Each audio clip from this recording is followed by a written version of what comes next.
নমস্কার বন্ধুরা, কেমন আছেন আপনারা? আশা করি সবাই ভালো আছেন। আজকে আবার একটা নতুন ভিডিও নিয়ে হাজির হয়ে গেছি। ভিডিওটি শেষ অবধি দেখার অনুরোধ রইল। আজকের গল্প প্রেমেন্দ্র মিত্রের তেলেনাপোতা আবিষ্কার। শনি ও মঙ্গলেরই হবে বোধহয়। যোগাযোগ হলে তেলেনাপোতা আপনারাও একদিন আবিষ্কার করতে পারেন। অর্থাৎ কাজে কর্মে মানুষের ভিড়ে হাঁপিয়ে ওঠার পর যদি হঠাৎ দুদিনের জন্য ছুটি পাওয়া যায়, আর যদি কেউ এসে ফুসলানি দেয় যে কোনো এক আশ্চর্য সরোবরে পৃথিবীর সবচেয়ে সরলতম মাছেরা এখনও তাদের জলজীবনের প্রথম বর্ষিতে হৃদয়বিদ্ধ করবার জন্য উদ্গ্রীব হয়ে আছে, আর জীবনে কখনো কয়েকটা পুঁটি ছাড়া অন্য কিছু জল থেকে টেনে তোলার সৌভাগ্য যদি আপনার না হয়ে থাকে, তাহলে হঠাৎ একদিন তেলেনাপোতা আপনিও আবিষ্কার করতে পারেন। তেলেনাপোতা আবিষ্কার করতে হলে একদিন বিকেলবেলার পড়ন্ত রোদে জিনিসে মানুষে ঠেসাঠেসি একটা বাসে গিয়ে আপনাকে উঠতে হবে। তারপর রাস্তার ঝাঁকানির সঙ্গে মানুষের গুঁতো খেতে খেতে ভাদ্রের গরমে ঘামে ধুলোয় চটচটে শরীর নিয়ে ঘন্টা দুয়েক বাদে রাস্তার মাঝখানে নেমে পড়তে হবে আচমকা। সামনে দেখবেন কি নিচু একটা জলার মতো জায়গার ওপর দিয়ে রাস্তার লম্বা সাঁকো চলে গেছে। তারই ওপর দিয়ে বিচিত্র ঘরঘর শব্দে বাসটি চলে গিয়ে ওধারে বাঁকে অদৃশ্য হওয়ার পর দেখবেন সূর্য এখনও না ডুবলেও চারিদিক ঘন জঙ্গলে অন্ধকার হয়ে এসেছে। কোনো দিকে চেয়ে জনমানব দেখতে পাবেন না। মনে হবে পাখিরাও যেন সভয় সে জায়গা পরিত্যাগ করে চলে গেছে। একটা স্যাঁতস্যাঁতে ভিজে ভ্যাপসা আবহাওয়া টের পাবেন। মনে হবে নিচের জলা থেকে একটা কুঁড়ো কুণ্ডলিত জলীয় অভিশাপ ধীরে ধীরে অদৃশ্য ফনাতলে উঠে আসছে। বড় রাস্তা থেকে নেবে সেই ভিজে জলার কাছে গিয়ে দাঁড়াতে হবে আপনাকে। সামনে ঘন জঙ্গলের ভিতর দিয়ে মনে হবে একটা কাদা জলের নালা কে যেন কেটে রেখেছে। সে নালার মতো রেখাও কিছু দূরে গিয়ে দুধারে বাঁশঝাড় আর বড় বড় ঝাঁকড়া গাছের মধ্যে হারিয়ে যাচ্ছে। তেলেনাপোতা আবিষ্কারের জন্য আরও দুজন বন্ধু ও সঙ্গী আপনার সঙ্গে থাকা উচিত। তারা হয়তো আপনার মতো ঠিক মৎস্যলুব্ধ নয়, তবু এই অভিযানে তারা এসেছে কে জানে আর কোন অভিসন্ধিতে। তিনজনে মিলে তারপর সামনের নালার দিকে উৎসুকভাবে চেয়ে থাকবেন। মাঝে মাঝে পা ঠুকে মশাদের ঘনিষ্ঠতায় বাধা দেবার চেষ্টা করবেন এবং সপ্রশ্ন দৃষ্টিতে ওর মুখের দিকে চাইবেন। খানিক বাদে পরস্পরের মুখও আর ঘনায়মান অন্ধকারে ভালো করে দেখা যাবে না। মশাদের ঐকতান আরও তীক্ষ্ণ হয়ে উঠবে। আবার বড় রাস্তায় উঠে ফিরতে কোনো বাসের চেষ্টা করবেন কি না যখন ভাবছেন, তখন হঠাৎ সেই কাদা জলের নালা যেখানে জঙ্গলের মধ্যে হারিয়ে গিয়েছে সেখান থেকে অপরূপ একটি শ্রুতি বিস্ময়কর আওয়াজ পাবেন। মনে হবে বোবা জঙ্গল থেকে কে যেন অমানসিক এক কান্না নিংড়ে নিংড়ে বার করছে। সেই শব্দে আপনারা কিন্তু প্রতীক্ষায় চঞ্চল হয়ে উঠবেন। প্রতীক্ষাও আপনাদের ব্যর্থ হবে না। আবছা অন্ধকারে প্রথমে একটি ক্ষীণ আলো দুলতে দেখা যাবে ও তারপর একটি গরুর গাড়ি জঙ্গলের ভেতর থেকে নালা দিয়ে ধীর মন্থর দোদুল্যমান গতিতে বেরিয়ে আসবে। যেমন গাড়িটি তেমনি গরুগুলি। মনে হবে পাতালের কোনো বামনের দেশ থেকে গরুর গাড়ির এই সংক্ষিপ্ত সংস্করণটি বেরিয়ে এসেছে। বৃথা বাক্য ব্যয় না করতে সেই গরুর গাড়ির ছইয়ের ভিতর তিনজনে কোনো রকমে প্রবেশ করবেন ও তিন জোড়া হাত ও পা এবং তিনটি মাথা নিয়ে স্বল্পতম স্থানে সর্বাধিক বস্তু কিভাবে সংস্থাপিত করা যায় সে সমস্যার মীমাংসা করবেন। গরুর গাড়িটি তারপর যে পথে এসেছিল সেই পথে অথবা নালায় ফিরে চলতে শুরু করবে। বিস্মিত হয়ে দেখবেন ঘন অন্ধকার অরণ্য যেন সংকীর্ণ একটু সুড়ঙ্গের মতো পথ সামনে একটু একটু করে উন্মোচন করে দিচ্ছে। প্রতি মুহূর্তে মনে হবে কালো অন্ধকারের দেয়াল বুঝি অবেদ্য, কিন্তু তবু গরুর গাড়িটি অবিচলিতভাবে ধীর মন্থর গতিতে এগিয়ে যাবে। পায়ে পায়ে পথ যেন ছড়িয়ে ছড়িয়ে। কিছুক্ষণ হাত পা ও মাথা যথোচিত সংস্থান বিপর্যস্ত হবার সম্ভাবনায় বেশ একটু অস্বস্তি বোধ করবেন। বন্ধুদের সঙ্গে ক্ষণে ক্ষণে অনিচ্ছাকৃত সংঘর্ষ বাঁধবে। তারপর ধীরে ধীরে বুঝতে পারবেন চারিধারে গাঢ় অন্ধকারে চেতনার শেষ অন্তরীপটিও নিমজ্জিত হয়ে গেছে। মনে হবে পরিচিত পৃথিবীকে দূরে কোথাও ফেলে এসেছেন। অনুভূতিহীন কুয়াশাময় এক জগৎ শুধু আপনার চারিধারে। সময় সেখানে স্তব্ধ, স্রোতহীন। সময় স্তব্ধ, সুতরাং এ আচ্ছন্নতা কতক্ষণ ধরে যে থাকবে বুঝতে পারবেন না। হঠাৎ একসময় উৎকট এক বাদ্য ঝঞ্ঝনায় জেগে উঠে দেখবেন ছইয়ের ভিতর দিয়ে আকাশের তারা দেখা যাচ্ছে এবং গাড়ির গাড়োয়ান থেকে থেকে সোৎসাহে একটি ক্যানেস্তারা বাজাচ্ছে। কৌতূহলী হয়ে কারণ জিজ্ঞাসা করলে গাড়োয়ান নিতান্ত নির্বিকারভাবে আপনাকে জানাবে, এগে এই শালার বাঘ খেদাতে। ব্যাপারটা ভালো করে হৃদয়ঙ্গম করার পর মাত্র ক্যানেস্তারা নিদানে ব্যাঘ্র বিতরণ সম্ভব কিনা কম্পিত কণ্ঠে এ প্রশ্ন আপনি উত্থাপন করবার আগেই গাড়োয়ান আপনাকে আশ্বস্ত করবার জন্য জানাবে যে বাঘ মানে চিতাবাঘ মাত্র, এবং নিতান্ত ক্ষুধার্ত না হলে এই ক্যানেস্তারার নিদানই তাকে তফাৎ রাখবার জন্য যথেষ্ট। মহানগরী থেকে 20 মাইল দূরে ব্যাঘ্র সংকুল এরকম স্থানে অস্তিত্ব কি করে সম্ভব? আপনি যতক্ষণ চিন্তা করবেন ততক্ষণ গরুর গাড়ির বিশাল একটি মাঠ পার হয়ে যাবে। আকাশে তখন কৃষ্ণপক্ষের বিলম্বিত ক্ষয়িত চাঁদ বোধহয় উঠে এসেছে। তারই স্তিমিত আলোয় আবছা বিশাল মৌন সব প্রহরী যেন গাড়ির দুপাশ দিয়ে ধীরে ধীরে সরে যাবে। প্রাচীন অট্টালিকায় সেসব ধ্বংসাবশেষ, কোথাও একটা থাম, কোথাও একটা দেউড়ির খিলান, কোথাও কোনো মন্দিরের ভগ্নাংশ মহাকালের কাছে সাক্ষ্য দেবার ব্যর্থ আশায় দাঁড়িয়ে আছে। ওই অবস্থায় যতখানি সম্ভব মাথা তুলে বসে কেমন একটা শিহরণ সারা শরীরে অনুভব করবেন। জীবন্ত পৃথিবী ছাড়িয়ে অতীতের কোনো কুজ্ঝটিকাচ্ছন্ন স্মৃতিলোকে এসে পড়েছেন বলে ধারণা হবে। রাত তখন কত আপনি জানেন না, কিন্তু মনে হবে এখানে রাত যেন কখনো ফুরায় না। নিবিড় অনাদি অনন্ত স্তব্ধতায় সব কিছু নিমগ্ন হয়ে আছে। জাদুঘরের নানা প্রাণীদেহ আরেকের মধ্যে যেমন থাকে। 2-3 বার মোড় ঘুরে গরুর গাড়ি এবার এক জায়গায় এসে থামবে। হাত পাগুলো নানা স্থান থেকে কোনো রকমে কুড়িয়ে সংগ্রহ করে কাঠের পুতুলের মতো আড়ষ্টভাবে আপনারা একে একে নামবেন। একটা কটুর গন্ধ অনেকক্ষণ ধরেই আপনাদের অভ্যর্থনা করছে। বুঝতে পারবেন সেটা পুকুরের পানা পচার গন্ধ। অর্ধস্ফুট চাঁদের আলোয় তেমন একটি নাতি ক্ষুদ্র পুকুর সামনেই চোখে পড়বে। তারই পাশে বেশ বিশালায়তন একটা জীর্ণ অট্টালিকা। ভাঙা ছাদ, ধসে পড়া দেয়াল ও চক্ষুহীন কোঠরের মতো পাল্লাহীন জানলা নিয়ে চাঁদের বিরুদ্ধে দুর্গ পাকারের মতো দাঁড়িয়ে আছে। এই ধ্বংসাবশেষেরই একটি অপেক্ষাকৃত বাসযোগ্য ঘরে আপনাদের থাকার ব্যবস্থা করে নিতে হবে। কোথা থেকে দারোয়ান একটি ভাঙা লণ্ঠন নিয়ে এসে ঘরে বসিয়ে দেবে, সেই সঙ্গে এক কলসি জল। ঘরে ঢুকে বুঝতে পারবেন বহু যুগ পরে মনুষ্যজাতির প্রতিনিধি হিসাবে আপনারাই সেখানে প্রথম পদার্পণ করছেন। ঘরের ঝুল জঞ্জাল ও ধুলো হয়তো কেউ আগে কখনো পরিষ্কার করার ব্যর্থ চেষ্টা করে গেছে। ঘরের অধিষ্ঠাত্রী আত্মা যে তাতে ক্ষুব্ধ, একটি অস্পষ্ট ভ্যাপসা গন্ধে তার প্রমাণ পাবেন। সামান্য চলাফেরায় ছাদ ও দেয়াল থেকে জীর্ণ পলেস্তারা সেই রুদ্ধ আত্মার অভিশাপের মতো থেকে থেকে আপনাদের ওপর বর্ষিত হবে। 2-3টি চামচিকা ঘরের অধিকার নিয়ে আপনাদের সঙ্গে সমস্ত রাত বিবাদ করবে। তেলেনাপোতা আবিষ্কারের জন্য আপনার 2টি বন্ধুর, একজন পানরসিক ও অপরজন নিদ্রাবিলাসী কুম্ভকর্ণের দোসর হওয়া দরকার। ঘরে পৌঁছেই মেঝের ওপর কোনো রকমের শতরঞ্চির আবরণ পড়তে না পড়তে একজন তার ওপর নিজেকে বিস্তৃত করে নাসিকাধ্বনি করতে শুরু করবেন, অপরজন পানপাত্রে নিজেকে নিমজ্জিত করে দেবেন। রাত বাড়বে। ভাঙা লণ্ঠনে কাঁচের চিমনি ক্রমশ গাঢ়ভাবে কালিমালিপ্ত হয়ে ধীরে ধীরে অন্ধ হয়ে যাবে। কোনো রহস্যময় বেতার সংকেতে খবর পেয়ে সেই অঞ্চলের সমস্ত সমর্থ সাবালক মশা নবাগতদের অভিনন্দন জানাবে ও তাদের সঙ্গে শোণিত সম্বন্ধ স্থাপন করতে আসবে। আপনি বিচক্ষণ হয়ে দেয়ালে ও গায়ে বসবার বিভিন্ন ভঙ্গি দেখে বুঝবেন তারা মশাদের মধ্যে সবচেয়ে বড় কুলীন, ম্যালেরিয়া দেবীর অদ্বিতীয় বাহন অ্যানোফিলিস। আপনার 2 বন্ধু তখন 2 কারণে অচেতন। ধীরে ধীরে তাই শয্যা পরিত্যাগ করে উঠে দাঁড়াবেন। তারপর গুমুট গরম থেকে একটু পরিত্রাণ পাওয়ার জন্য টর্চটি হাতে নিয়ে ভগ্নপ্রায় সিঁড়ি দিয়ে ছাদে উঠবার চেষ্টা করবেন। প্রতি মুহূর্তে কোথাও ইট বা টালি খসে পড়ে ভূপতিত হওয়ার বিপদ আপনাকে নিরস্ত করবার চেষ্টা করবে। তবু কোনো দুর্বার আকর্ষণে সমস্ত অগ্রাহ্য করে আপনি ওপরে না উঠে পারবেন না। ছাদে গিয়ে দেখবেন অধিকাংশ জায়গাতে আলিশা ভেঙে ধূলিসাৎ হয়েছে। ফাটলে ফাটলে অরণ্যের পঞ্চম বাহিনী ষড়যন্ত্রের শিকড় চালিয়ে ভেতর থেকে অট্টালিকার ধ্বংসের কাজ অনেকখানি এগিয়ে রেখেছে। তবু কৃষ্ণপক্ষের ক্ষীণ চাঁদের আলোয় সমস্তই কেমন অপরূপ মোহময় মনে হবে খানিকক্ষণ চেয়ে থাকলে। এই মৃত্যুর সুষুপ্তিমগ্ন মায়াপুরীর কোনো গোপন প্রকোষ্ঠে বন্দিনী রাজকুমারী সোনার কাঠি রূপার কাঠির পাশে নিয়ে যুগান্তরের গাঢ় তন্দ্রায় অচেতন, তা যেন আপনি টের পাবেন। সেই মুহূর্তে অদূরে সংকীর্ণ রাস্তার ওপারে একটি ভগ্নস্তূপ বলে যা মনে হয়েছিল, তারই একটি জানলায় একটি আলোর ক্ষীণ রেখা আপনি হয়তো দেখতে পাবেন। সেই আলোর রেখা আড়াল করে একটি রহস্যময় ছায়ামূর্তি সেখানে এসে দাঁড়াবে। গভীর নিশীথরাত্রে কে যে এই বাতায়নবর্তিনী, কেন যে তার চোখে ঘুম নেই আপনি ভাববার চেষ্টা করবেন, কিন্তু কিছুই বুঝতে পারবেন না। খানিক বাদে মনে হবে সবই বুঝি আপনার চোখের ভ্রম।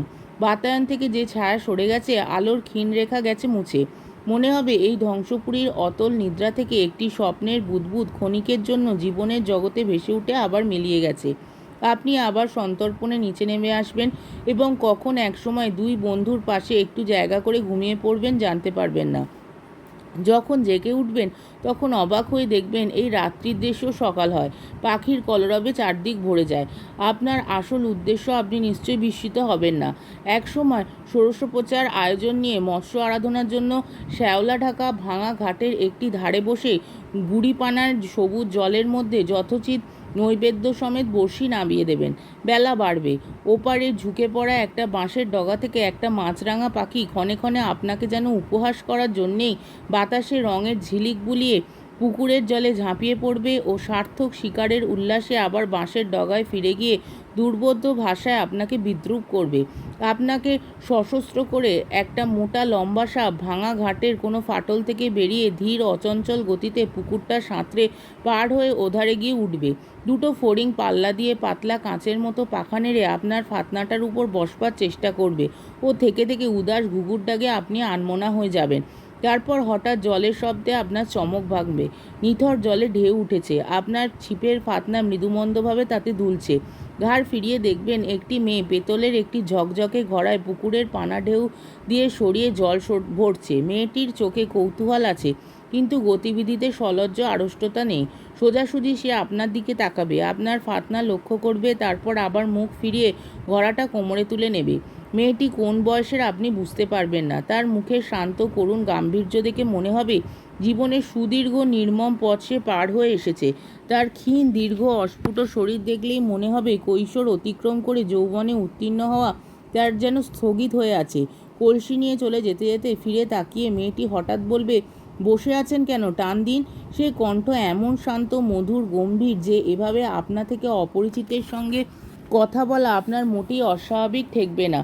শুধু আকস্মিক চমকের দরুন বিহ্বল হয়ে ছিপে টান দিতে আপনি ভুলে যাবেন। তারপর ডুবে যাওয়া ফাতনা আবার ভেসে উঠবার পর ছিপ তুলে দেখবেন বড়শিতে টোপ আর নেই। একটু অপ্রস্তুতভাবে মেয়েটির দিকে আপনাকে একবার তাকাতেই হবে। সেও মুখ ফিরিয়ে শান্ত ধীর পদে ঘাট ছেড়ে চলে যাবে, কিন্তু মনে হবে খুব মুখ ফেরাবার চকিত মুহূর্তে একটু যেন দীপ্ত হাসির আবার সেই শান্ত করুণ মুখে খেলে গেছে।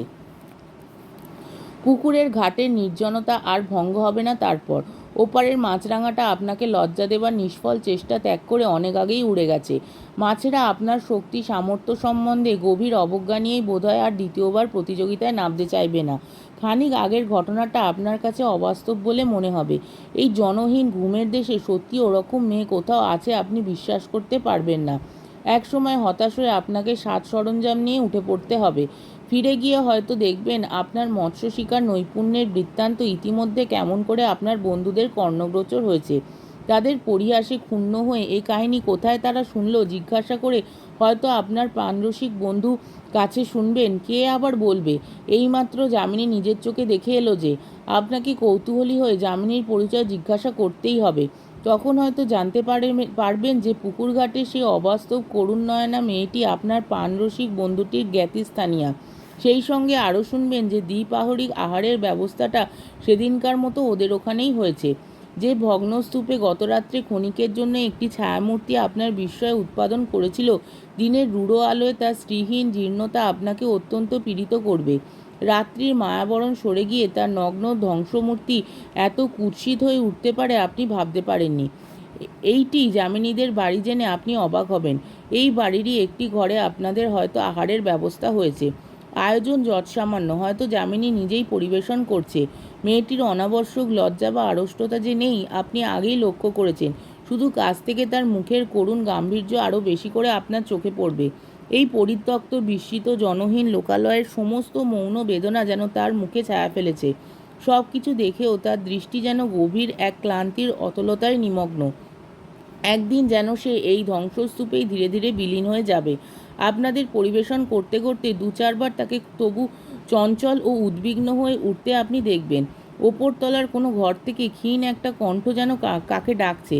যামিনী ব্যস্ত হয়ে বাইরে চলে যাবে। প্রত্যেকবার ফিরে আসবার সঙ্গে তার মুখে বেদনার ছায়া যেন আরও গভীর হয়ে উঠেছে মনে হবে। সেই সঙ্গে কেমন একটা অসহায় অস্থিরতা তার চোখে। খাওয়া শেষ করে আপনারা একটু বিশ্রাম করতে পারেন। অত্যন্ত দ্বিধাভরে কয়েকবার ইতস্তত হয়ে সে যেন শেষে মরিয়া হয়ে দরজা থেকে ডাকবে, একটু শুনে যাও মণিদা। মণিদা আপনার সেই প্রাণরসিক বন্ধু। তিনি দরজার কাছে গিয়ে দাঁড়াবার পর যে আলাপটুকু হবে তা এমন নিম্ন স্বরে নয় যে আপনারা শুনতে পাবেন না। শুনবেন? যামিনী অত্যন্ত কাতরস্বরে বিপন্নভাবে বলছে। মা তো কিছুতেই শুনছেন না। তোমাদের আসার খবর পাওয়া অবধি কী যে অস্থির হয়ে উঠেছেন কি বলবো। মণি একটু বিরক্তির স্বরে বলবে, ও সেই খেয়াল এখনও? নিরঞ্জন এসেছে ভাবছেন বুঝি? হ্যাঁ, কেবলই বলছেন সে নিশ্চয়ই এসেছে, শুধু লজ্জায় আমার সঙ্গে দেখা করতে পারছে না, আমি জানি। তাকে ডেকে দে। কেন তুই আমার কাছে লুকোচ্ছিস? কী যে আমি করব ভেবে পাচ্ছি না। অন্ধ হয়ে যাওয়ার পর থেকে আজকাল এত অধৈর্য বেড়েছে যে কোনো কথা বোঝালে বোঝেন না। রেগে মাথা কুড়ে এমন কাণ্ড করেন যে তখন ওর প্রাণ বাঁচানো দায় হয়ে ওঠে। এ তো বড় মুশকিল দেখছি। চোখ থাকলেও না হয় দেখিয়ে দিতাম যে যারা এসেছে তাদের কেউ নিরঞ্জন নয়। ওপর থেকে দুর্বল অথচ তীক্ষ্ণ ক্রুদ্ধ কণ্ঠের ডাকটা একবার আপনারাও শুনতে পাবেন। যামিনী এবার কাতর কণ্ঠে অনুনয় করবে, তুমি একবারটি চলো মণিদা, যদি একটু বুঝিয়ে সুঝিয়ে ঠান্ডা করতে পারো। আচ্ছা তুই যা, আসছি। মণি এবার ঘরে ঢুকে নিজের মনেই বলবে, এ এক আচ্ছা জ্বালা হয়েছে। যা হোক, বুড়ির হাত পা পড়ে গেছে, চোখ নেই, তবু বুড়ি পণ করে বসে আছে, কিছুতেই মরবে না। ব্যাপারটা কি এবার হয়তো জানতে চাইবেন। মণি বিরক্তির স্বরে বলবে, ব্যাপার আর কি? নিরঞ্জন বলে ওর দূরসম্পর্কের এক বোনপোর সঙ্গে ছেলেবেলায় যামিনীর সম্বন্ধ উনি ঠিক করেছিলেন। বছর চারেক আগেও সে ছোকরা এসে ওকে বলে গেছিল বিদেশের চাকরি থেকে ফিরে এসে ওর মেয়েকে সে বিয়ে করবে। সেই থেকে বুড়ি এই অজগরপুরীর ভেতর বসে সেই আশায় দিন গুনছে। আপনি নিজে থেকে এবার জিজ্ঞাসা না করে পারবেন না নিরঞ্জন কি এখনও বিদেশ থেকে ফেরেনি? আরে সে বিদেশে গেছিল কবে যে ফিরবে? নেহাত বুড়ি নাচরবান্দা বলে তাকে এই ধাপ্পা দিয়ে গেছিল। এমন ঘুঁটেকুড়ুনির মেয়েকে উদ্ধার করতে তার দায় পড়েছে। সে কবে বিয়ে থা করে দিব্যি সংসার করছে, কিন্তু সে কথা ওকে বলে কে? বললে বিশ্বাসই করবেন না। আর বিশ্বাস যদি করেন তাহলে এক্ষুনি তো দম ছুটে অক্কা। কে মিছিমিছি পাতকের ভাগী হবে? যামিনী নিরঞ্জনের কথা জানে। যামিনী নিরঞ্জনের কথা জানে? তার জানে না, কিন্তু মায়ের কাছে বলবার উপায় তো নেই। যাই, কর্মভোগ সেরে আসি বলে মণি সিঁড়ির দিকে পা বাড়াবে। সেই মুহূর্তে নিজের অজ্ঞাতসারেই আপনাকে হয়তো উঠে দাঁড়াতে হবে। হঠাৎ হয়তো বলে ফেলবেন, চলো আমিও যাব। তুমি যাবে? মণি ফিরে দাঁড়িয়ে সবিস্ময়ে নিশ্চয় আপনার দিকে তাকাবে। হ্যাঁ, কোনো আপত্তি আছে গেলে? না, আপত্তি কিসের বলে বেশ বিমূঢ়ভাবে মণি আপনাকে পথ দেখিয়ে নিয়ে যাবে। সংকীর্ণ অন্ধকার ভাঙা সিঁড়ি দিয়ে যে ঘরটিতে আপনি পৌঁছাবেন মনে হবে ওপরে নয়, মাটির তলায় সুড়ঙ্গেই বুঝি তার স্থান। একটি মাত্র জানলা, তাও বন্ধ। বাইরের আলো থেকে এসে প্রথমে আপনার চোখে সবই ঝাপসা ঠেকবে। তারপর টের পাবেন প্রায় ঘরজোড়া একটি ভাঙা তক্তপোষে ছিন্ন কণ্ঠাজনিত একটি শীর্ণ কঙ্কালসার মূর্তি শুয়ে আছে। তক্তপোষের একপাশে যামিনী পাথরের মূর্তির মতো দাঁড়িয়ে। আপনাদের পদশব্দ শুনে সেই কঙ্কালের মধ্যেও যেন চাঞ্চল্য দেখা দেবে। কে, নিরঞ্জন এলি? অভাগী মাসিকে এতদিনে মনে পড়ল? বাবা, তুই আসবি বলে প্রাণটা যে আমার কণ্ঠা এসে আটকে আছে। কিছুতেই যে নিশ্চিন্ত হয়ে মরতে পারছিলাম না। এবার তো আর অমন করে পালাবি না? মণি কি যেন বলতে যাবে, তাকে বাধা দিয়ে আপনি অকস্মাৎ বলবেন, না মাসিমা, আর পালাবো না। মুখ না তুলেও মনের বিমূঢ়তা ও তার একটি স্থানুর মতো মেয়ের মুখে স্তম্ভিত বিস্ময় আপনি যেন অনুভব করতে পারবেন। কিন্তু কোনো দিকে তাকাবার অবসর আপনার থাকবে না। দৃষ্টিহীন দুটি চোখের কোটরের দিকে আপনি তখন নিস্পন্দ হয়ে রুদ্ধ নিঃশ্বাসে চেয়ে আছেন। মনে হবে সেই শূন্য কোটরের ভেতর থেকে অন্ধকারে দুটি কালো শিখা বেরিয়ে এসে যেন আপনার সর্বাঙ্গ লেহন করে পরীক্ষা করছে। কটি স্তব্ধ মুহূর্ত ধীরে ধীরে সময়ের সাগরে শিশির বিন্দুর মতো ঝরে পড়ছে আপনি অনুভব করবেন।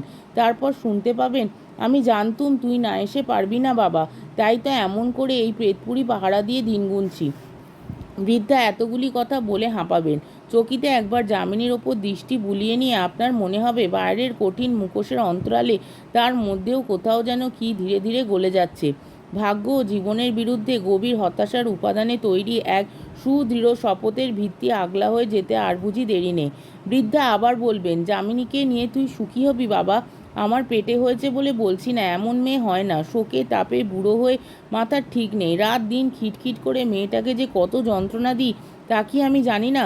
তবু মুখে ওর রা নেই। এই শ্মশানের দেশ 10টা বাড়ি খুঁজলে একটা পুরুষ মেলে না। আমার মতো ঘাটের মরারা শুধু ভাঙা ইট আঁকড়ে এখানে সেখানে ধুঁকছে। এরই মধ্যে একধারে মেয়ে পুরুষ হয়ে ও কি না করছে। একান্ত ইচ্ছা সত্ত্বেও চোখ তুলে একটিবার তাকাতে আপনার সাহস হবে না। আপনার নিজের চোখের জল বুঝিয়ে আর গোপন রাখা যাবে না। বৃদ্ধা ছোট একটি নিঃশ্বাস ফেলে বলবে, যামিনীকে তুই নিবি তো বাবা? তোর শেষ কথা না পেলে আমি মরেও শান্তি পাবো না। ধরা গলায় আপনি তখন শুধু বলতে পারবেন, আমি তোমায় কথা দিচ্ছি মাসিমা, আমার কথা নড়চড় হবে না। তারপর বিকেলে আবার গরুর গাড়ি দরজায় এসে দাঁড়াবে। আপনারা তিনজনে একে একে তাতে উঠবেন। যাবার মুহূর্তে গাড়ির কাছে এসে দাঁড়িয়ে আপনার দিকে সেই করুণ দুটি চোখ তুলে যামিনী শুধু বলবে, আপনার ছিপটিপ যে পড়ে রইল। আপনি হেসে বলবেন, থাক না, এবারে পারিনি বলে তেলেনাপোতায় মাছ কি বারবার ফাঁকি দিতে পারবে? যামিনী মুখ ফিরিয়ে নেবে না, ঠোঁট থেকে নয়, মনে হবে তার চোখের ভেতর থেকে মধুর একটি সকৃতজ্ঞ হাসি শরতের শুভ্র মেঘের মতো আপনার হৃদয়ের দিগন্ত স্নিগ্ধ করে ভেসে যাচ্ছে। গাড়ি চলবে। কবে 100 না 150 বছর আগে প্রথম ম্যালেরিয়ার মড়কে এক দুর্বার বন্যা তেলেনাপোতাকে চলমান জীবন্ত জগতের এই বিস্তৃতি বিলীন প্রান্তে ভাসিয়ে এনে ফেলে রেখে গিয়েছিল। আপনার বন্ধুরা হয়তো আলোচনা করবেন, সেসব কথা ভালো করে আপনার কানে যাবে না। গাড়ির সংকীর্ণতা আর আপনাকে পীড়িত করবে না, আর চাকার একঘেয়ে কাঁদুনি আর আপনার কাছে কর্কশ লাগবে না। আপনি শুধু নিজের হৃদয়স্পন্দনে একটি কথাই বারবার ধ্বনিত হচ্ছে শুনবেন, ফিরে আসবো। মহানগরের জনাকীর্ণ আলোকোজ্জ্বল রাজপথে যখন এসে পৌঁছাবেন, তখনও আপনার মনে তেলেনাপোতার স্মৃতি সুদূর অথচ অতি অন্তরঙ্গ একটি তারার মতো উজ্জ্বল হয়ে আছে। ছোটোখাটো বাঁধা বিড়ম্বিত কটি দিন কেটে যাবে, মনের আকাশে একটু করে কুয়াশা জমছে কিনা আপনি টের পাবেন না। তারপর যেদিন সমস্ত বাধা অপসারিত করে তেলেনাপোতায় ফিরে যাওয়ার জন্য আপনি প্রস্তুত হবেন, সেদিন হঠাৎ মাথার যন্ত্রণায় ও কম্প দেওয়া শীতে লেপ তোষক মুড়ি দিয়ে আপনাকে শুতে হবে। থার্মোমিটারের পারা জানাবে 105 ডিগ্রি। ডাক্তার এসে বলবে, ম্যালেরিয়াটা কোথা থেকে বাগালেন? আপনি শুনতে শুনতে জ্বরের ঘোরে আচ্ছন্ন হয়ে যাবেন। বহুদিন বাদে অত্যন্ত দুর্বল শরীর নিয়ে যখন বাইরের আলো হয় কম্পিত পদে এসে বসবেন, তখন দেখবেন নিজের অজ্ঞাতসারে দেহ ও মনের অনেক ধোঁয়ামোছা ইতিমধ্যে হয়ে গেছে। অস্ত যাওয়া তারার মতো তেলেনাপোতার স্মৃতি আপনার কাছে ঝাপসা একটা স্বপ্ন বলে মনে হবে তেলেনাপোতা বলে কোথাও কিছু সত্যিই নেই। গম্ভীর কঠিন, যার মুখ আর দৃষ্টি যার সুদূর ও করুণ ধ্বংসপুরী ছায়ার মতো, সেই মেয়েটি হয়তো আপনার কোনো দুর্বল মুহূর্তের অবাস্তব কুয়াশাময় কল্পনা মাত্র। একবার ক্ষণিকের জন্য আবিষ্কৃত হয়ে তেলেনাপোতা আবার চিরন্তন রাত্রির অতলতায় নিমগ্ন হয়ে যাবে। আজকের গল্পটি এইখানেই শেষ হলো। আমার ভিডিওটি যদি আপনাদের ভালো লেগে থাকে তাহলে আমাকে কমেন্টের মাধ্যমে আপনাদের মূল্যবান মতামত অবশ্যই জানাবেন, এবং আমার ভিডিওটিকে লাইক ও শেয়ার করার ও আমার চ্যানেলটিকে সাবস্ক্রাইব করার অনুরোধ রইল। তাহলে আজকের ভিডিওটা এই অবধি, পরের দিন আবার অন্য কোনো গল্প নিয়ে হাজির হয়ে যাব। ততক্ষণ পর্যন্ত আপনারা সবাই ভালো থাকবেন, সুস্থ থাকবেন, সাবধানে থাকবেন এবং আমার ভিডিওটি দেখতে থাকবেন। তাহলে আজকে আসি, নমস্কার।